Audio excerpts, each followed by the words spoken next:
নমস্কার।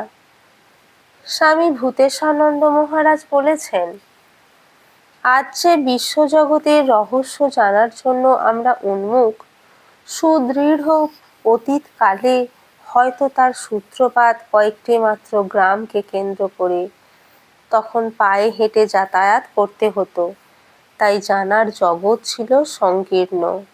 কিন্তু সভ্যতার অগ্রগতির সঙ্গে সঙ্গে আমরা এই সংকীর্ণতাকে অতিক্রম করে বাইরের দুনিয়ার সঙ্গে যতই পরিচিত হচ্ছি, ততই প্রতি ক্ষণে লক্ষ্যের পরিবর্তন হচ্ছে।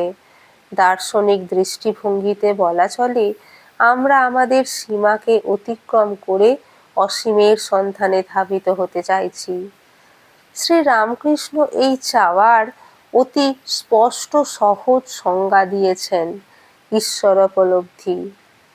যদি ঈশ্বরকে জানতে পারি, তবে তো আমরা তাঁর সঙ্গে একই হয়ে যাব, এবং ঈশ্বর এই অর্থই হলো যিনি কোনো অবস্থায় কোথাও কিছুর দ্বারা পরিচ্ছিন্ন নন, সীমিত নন।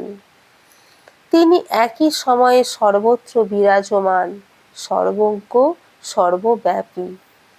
সমস্ত বস্তুর মধ্যেই যা শ্রেষ্ঠ, যা বিভূতি সম্পন্ন, তিনি হলেন তাই। তিনি মনেরও অগম্য। সুতরাং তাঁকে লাভ করলে আমাদের চিন্তা রাজ্যে যে সীমাবদ্ধতা, পরিচ্ছিন্নতা আছে, তাও দূর হতে বাধ্য। আগেই বলেছি, ঈশ্বর দর্শনই জীবনের উদ্দেশ্য। এইটুকু বলেই শ্রী রামকৃষ্ণ ক্ষান্ত হয়েছেন। সর্বসাধারণের উদ্দেশ্য সম্বন্ধে আর বিশেষ কিছু বলেননি, বা উদ্দেশ্য লাভের জন্য কোনো একটি বিশেষ পথ সকলকে অবলম্বন করতে হবে, তাও বলেননি। যত ব্যক্তি তত তাদের ভিন্ন ভিন্ন পথ। প্রত্যেকেই স্বীয় স্বভাব কর্মপ্রবণতা অনুসারে নিজ নিজ পথে অগ্রসর হয়ে সেই শেষ লক্ষ্যেই পৌঁছতে পারবে, এই তাঁর অভিমত। তবে তিনি বারংবার বলেছেন, পথের মধ্যে থামবে না, এগিয়ে যাও, একাগ্রভাবে চেষ্টা করে চলো। এই প্রসঙ্গে এক কাঠুরিয়ার গল্প বলতেন। এক কাঠুরে বনে কাঠ কাটতে গিয়েছিল। এক ব্রহ্মচারী তাকে বললেন, এগিয়ে যাও। এগিয়ে গিয়ে সে চন্দন গাছ পেল।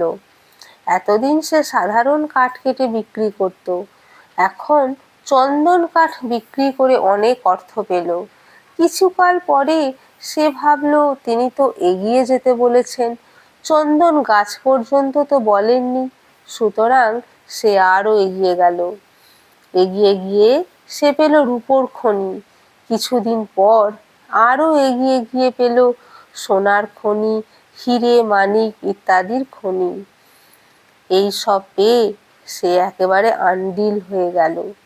সুতরাং চরই বেতি, চলো চলো চলো, এগিয়ে চলো। নমস্কার।